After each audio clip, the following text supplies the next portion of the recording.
सोना अगर नाली में भी गिर जाए तो हमारे गुरुजी कहा करते थे कि वो सोना ही रहेगा, और पीतल जौहरी के दुकान में अगर चला जाए तो अरुण सर वो पीतल पीतल ही रहेगा। जी हाँ दोस्तों, मैं लेफ्टिनेंट कर्नल सुधीर कुमार सिंह, सेवानिवृत्त, मधुरापुर ग्राम, फेनहारा प्रखंड, मधुबन विधानसभा और शिवहर लोकसभा का वासी हूँ। लोग नेता कहते हैं, लेकिन मैं नेता नहीं हूँ, मैं शिवहर लोकसभा का बेटा हूँ। इंडियन आर्मी में 31 साल 7 महीना 22 दिन की नौकरी करने के बाद जो मेरी जिंदगी की पहली शुरुआत थी वो एक पोस्टल असिस्टेंट थी 26 मार्च 1984 को। उसके बाद सेना में मुझे मौका मिला और मैं 7 जुलाई 1987 को सेना में चला गया एज ए वारंट अफसर। आप लोगों को पता होना चाहिए कि वारंट अफसर जो होता है वो at par with the JCO and except salute he is getting all the pay and perks. तो मैं वारंट अफसर में चला गया। उसके बाद मैंने इंस्पेक्टर की परीक्षा पास की 16 फरवरी 1996 को, 3.5 साल इंस्पेक्टर रहा। उसके बाद मैंने आप सबों के आशीर्वाद से 17 घंटा की पढ़ाई 2 महीने किया, ज़्यादा नहीं सर, 2 महीने। उसके बाद मैं लेफ्टिनेंट बन गया। भगवान ने मुझे 2 बेटा दिया है। बड़ा बेटा मेरा कमांडिंग अफसर है, मेरे से 1 रैंक आगे, कर्नल रंजन कुमार, जो अभी इन्फेंट्री बटालियन का सीईओ है जयपुर में। छोटा बेटा है मेरा विंग कमांडर आशीष कुमार, जो एयरफोर्स में पायलट है। छोटी बहू मेरी स्क्वाड्रन लीडर है आदिति, जो एयरफोर्स में वरिष्ठ शिक्षा पदाधिकारी है। जो एक बेटी है उसकी शादी मैंने किया है। दामाद बाबू जो है वो भी हमारे जैसे लेफ्टिनेंट कर्नल है, लेकिन वो सेना में डॉक्टर है। मगध मेडिकल कॉलेज गया से उन्होंने MBBS की पढ़ाई की थी।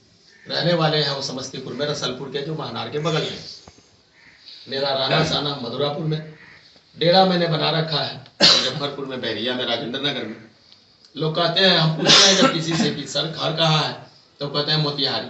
मोतिहारी में कहाँ था? कृष्णनगर में। वो कृष्णनगर के रहे वाला बड़ा कि गाँव के, तो न गाँव के। गाँव कहाँ था? लखौरा। ए मर्दे कहा न गाँव, लखौरा के बाड़ी में। मोतिहारी कहियो रही तो डेरा रही, तो कर्नल सुधीर कुमार सिंह के मुजफ्फरपुर कहियो रही तो डेरा रही, और घर जब से मधुरापुर रही।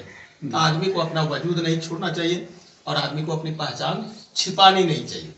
कुछ लोग आते हैं, कहते हैं रहने वाले दरभंगा के, और कहते हैं कि अमुआ में जमीन खरीदी बड़ी, हम अमुआ के शिवहर लोकसभा के बड़ी।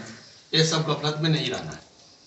हमारा जो परिदृश्य रहा, तो जब मैं लेफ्टिनेंट बना 29 अप्रैल 2000 को, उसके बाद से लेकर के मतलब आज तक जो इंसान आपके सामने है, उसने अपनी सारे गृहस्थी का क्रियाकलाप किया। बांस के पत्ते तोड़े, भैंस चराया, गोबर काढ़ा, कुट्टी काटा, भैंस का दूध निकाला, रोपनी किया, कल्टी चलाया, हल चलाया। कल्टियों चले ले बड़ी। कल्टी आज के ज़माने में सब हरवाह से अरुण बाबू कल्टी नहीं चलेगा। बैल के फार लग जाए नू तो बैल महीना दिन तक न उठ के खड़ा हो। उसके बाद ये इस मिट्टी की देन है, इस शिवहर लोकसभा की देन है, मधुरापुर की धरती, मधुबन विधानसभा की धरती का देन है कि आप लोगों के आशीर्वाद से मुझे 1,07,849 रुपये भारत सरकार पेंशन देती है। क्योंकि लेफ्टिनेंट कर्नल जो है एक SSP रैंक का अफसर माना जाता है। अगर आप सिविल से और आर्मी की तुलना करें तो पारिवारिक परिदृश्य मेरा यही है। मेरी शादी जो हुई है वो नरकटिया में हुई है। नरकटिया में मेरी जो आशा सिंह है वो हमारी जीवन संगनी है। मेरी बहन है, मेरी माँ है, मेरी बेटी है, मेरी दोस्त है, और सहगामिनी तो है ही है। ये मेरा रहा परिचय। अब आने का प्रयोजन कि भारतवर्ष में पहली बार वीरों के वीर इंडियन पार्टी का उद्भव हुआ 14 फरवरी 2023 को, जिसमें जो उसके राष्ट्रीय अध्यक्ष है माननीय लालजी भाई बोदर, वो एक किसान के बेटे हैं, हम लोग जैसे, लेकिन उनकी जो सोच है वो एक फौजियों से बढ़ के है। और उन्होंने 543 सीटों पे पूर्व सैनिक हमारे जैसे जो सीने पर मेडल 8 लगा हुआ है, ऐसे लोगों को उतार दिया कि चलिए अब रण क्षेत्र में आ जाइए। जो पूर्ण तरह से चरित्रवान है, पूरी तरह से निष्ठावान है, पूरी तरह से 101% देशभक्त है, और जो 0% करप्शन वाला है। कुणाल भाई बार बार कहते हैं कि लोकसभा जो है वो न्याय का मंदिर है, तो न्याय के मंदिर में कैसा इंसान बैठना चाहिए? जो इंसान जैसा बैठेगा उसी तरह से ना पॉलिसी का निर्धारण करेगा। ये हमारा सौभाग्य है कि शिवहर लोकसभा से मुझे जिम्मेदारी मिली। आज आप देख रहे हैं कि कौन आएगा जात वाला, कौन आएगा पात वाला, कौन आएगा छाप वाला, किसी का कोई सब अटकलबाजी लग रही है। लेकिन गुजरात की धरती पर जब अनाउंसमेंट हुआ था 26 और 27 अक्टूबर 2023 को राष्ट्रीय अधिवेशन था, हम सभी को बुलाया गया था। बोला गया कि आप अपने खर्चे पे आइए, रहना सहना यहाँ हम मुहैया कराएंगे। तो वहीं पर जैसे उम्मीदवारी मेरी तय हुई 26 अक्टूबर को, उसी दिन मैंने वीडियो बनाया था और अपने शिवहर लोकसभा के, अपने बिहार की धरती को नमन किया था और मैंने सत सत प्रणाम किया था कि चलो कम से कम गुजरात की धरती पर किसी ने तो इस योग्य समझा जो मुझे जिम्मेदारी दी।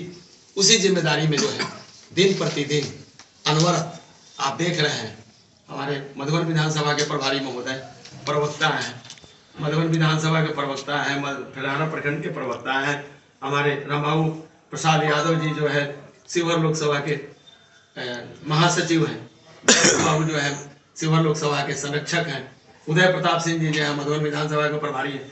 खासी बात इस पार्टी की यह है सर कि प्रदेश स्तर का कोई नेता नहीं, वन मैन आर्मी, जो राष्ट्रीय अध्यक्ष माननीय लालजी भाई भोदर और उसके बाद में सेकंड मैन आर्मी लोकसभा का कैंडिडेट। अब मधुबन शिवहर लोकसभा में 6 विधानसभा, 3 मोतिहारी जिला पूर्वी चंपारण में, आपको चिरैया, ढाका और मधुबन, 1 शिवहर विधानसभा में शिवहर और 2 सीतामढ़ी जिला का रीगा और बेलसंड। सबसे बड़ा ये लोकसभा है। इसमें उन्होंने ये जिम्मेदारी दे दी है अभी से 26 अक्टूबर को ही कि आप लोकसभा के कैंडिडेट हैं and you can select 6 of the assembly election candidate who is going to fight election during 2025। 2025 में कौन इलेक्शन लड़ेगा यू कैन डिसाइड, मतलब you are the person because you are the candidate of MP candidate. ठीक है sir, ये इस party की सोच है। मिशन इसका है कि एकदम बिल्कुल चरित्रवान लोगों को लोकसभा में बैठाना और विजन ये है कि जो लोग जाएं वो एकदम ईमानदार लोग रहेंगे, ईमानदार निर्धारण करेंगे। और मेरी जो मुहिम है वो है मुहिम इस शिवहर लोकसभा को विद्वान लोकसभा बनाना। आज आपके सामने हूँ आप सभी का आशीर्वाद लेने के लिए, आप सभी का सपोर्ट लेने के लिए। मैं वोट नहीं मांगता सर, मैं आप लोगों का सपोर्ट मांगता हूँ। तो अपने जनरेशन के लिए, आगे आने वाली पीढ़ी के लिए अगर हम सभी सोचते हैं, चुनाव लड़ना कोई बड़ी चीज़ नहीं है सर, लेकिन ये चयन है, चुनाव जो है चयन है अच्छे प्रतिनिधि का। मैं नहीं कहता हूँ कि अच्छा है, लेकिन अगर आपको सारे कैंडिडेट में आकलन करिए, तुलना करिए, अगर मैं अच्छा हूँ तो आप मुझे सपोर्ट करें। मेरी पार्टी को ना देखें, मेरी जाति को ना देखें, क्योंकि हमारी कोई जाति नहीं है। हमारी एक ही जाति है फौजियों की, इंसानियत की जाति, एक ही धर्म है इंसानियत का, एक ही मजहब है इंसानियत का। यही सब कहते हुए मैं आप सभी को इतना बहुमूल्य समय देने के लिए